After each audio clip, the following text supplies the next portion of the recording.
जगन्नाथ जी से रसिकों ने प्रेम किया है। कैसे?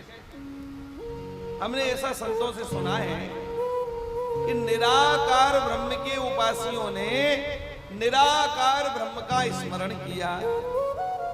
निराकार ब्रह्म जिनका कोई आकार नहीं है, उन निराकार ब्रह्म का स्मरण किया। और महाराज एक दिन दो दिन नहीं किया, अनंत काल तक किया। अनंत काल तक जब दर्शन जब स्मरण किया तो अचानक में एक वाणी प्रस्फुटित हुई।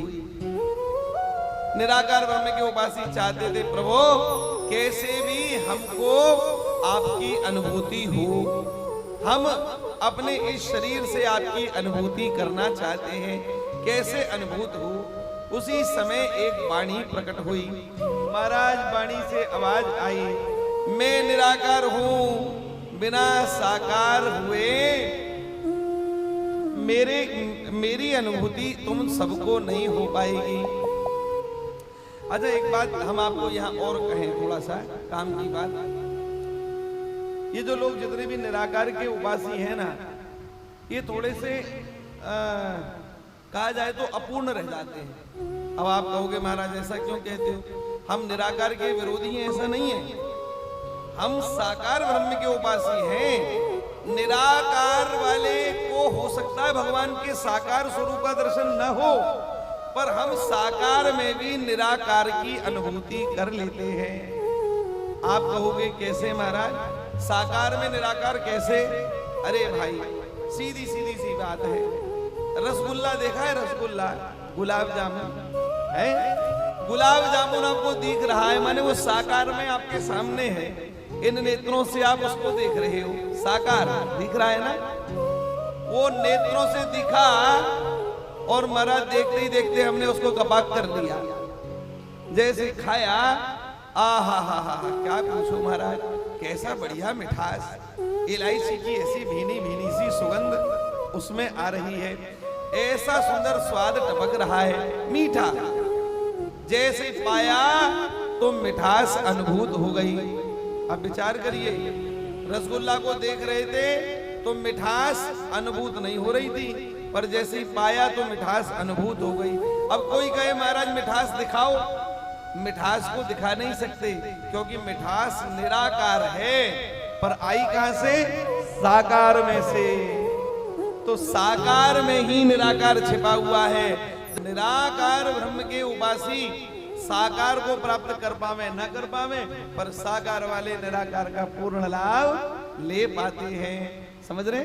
तो हम लोग भी भगवान, अब देखो निराकार निर्गुणिया जनों ने भगवान से प्रार्थना करी, हे निराकार ब्रह्म हम आपके उपासी हैं, अब आप हमको अनुभूत होइए। तो भगवान की वाणी स्फुरित हुई, आकाशवाणी हुई।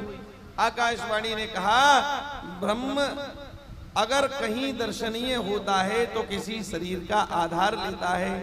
तुम निराकार ब्रह्म के उपासी हो, पर तुमको तो केवल वाणी की ही अनुभूति होगी। यही सुनकर के तुम मेरी सत्ता को स्वीकार करो। कुछ भक्त उसमें ऐसे प्रेमी थे, उन्होंने कहा प्रभु एक बात बताओ, निराकार ब्रह्म को हम लोग साधन में लगे तो हैं, साध तो रहे हैं, पर जो वाणी निकल रही है वो कहीं मुख तो होगा। प्रभु एक बार जब वाणी की अनुभूति करा रहे हैं तो मुख का भी दर्शन करा दीजिए। अरे वो मुख जिसमें से जो वाणी निकली है, वो वाणी की स्मृति करी। उसी समय भगवान ने कृपा करी तो जगन्नाथ जी के श्रीरंग जैसे होठ प्रकट हो गए, भगवान का मुखारविंद प्रकट हो गया। भक्तों को दर्शन होकर के आनंद में विभोर हो गए। बलिहारी बलिहारी बलिहारी, निराकार साकार हो गए, जगन्नाथ जी के रूप में प्रकट हो गए बलिहारी। अब तो महाराज और जिज्ञासा बढ़ गई। कुछ भक्तों ने देखा कि अरे जब मुख प्रकट हो सकता है तो भगवान के कमल लोचन भी दर्शनीय हो सकते हैं। इनके नेत्र मिल जाए तो काम बन जाए। महाराज भगवान ने वाणी सुनी तो कृपा करके नेत्र भी प्रकट कर दिए हैं। जगन्नाथ जगन्नाथ जग जगन्नाथ जगन्नाथ जगन्नाथ प्रकट हो गई।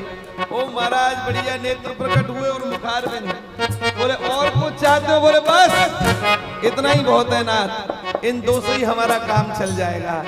अब हमें और क्या चाहिए?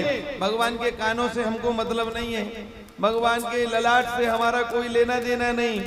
असली प्रेमी अटकता है तो दो चीजों पर, के तो भगवान की माधुरी मुस्कान पर और के भगवान की तिरछी चितवन पर। हमारे महाराज दो बन गए, हमारा काम बन गया। ऐसे महाराज जगन्नाथ भगवान का अद्भुत ये स्वरूप प्रकट हुआ। और भी बहुत सारी कथाएं हैं। और देखो जी भगवान